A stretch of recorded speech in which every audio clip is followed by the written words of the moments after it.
जदि केबे संपर्क रे मिछ कहिबा निहाती आवश्यक होई पड़े तेबे जानि नियंतु सही संपर्क शेष हेबाकु जाउची।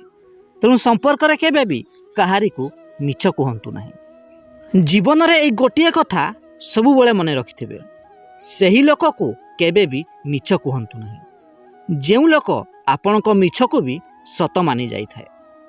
जन्मरु केही कहार शत्रु बा मित्र होई न थांती। मनीषर व्यवहार एवं मुहरु बाहरुथिबा शब्द ही मनीषर शत्रु बा मित्र सृष्टि करि थाए।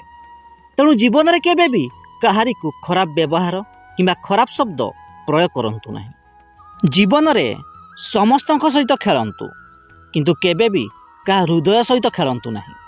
काहेकि ना शरीर रे कष्ट हेले मनीष अन्य को देखाई देई पारे, किंतु हृदयर कष्ट को मनीष कहारी को भी देखाई पारि न थाए।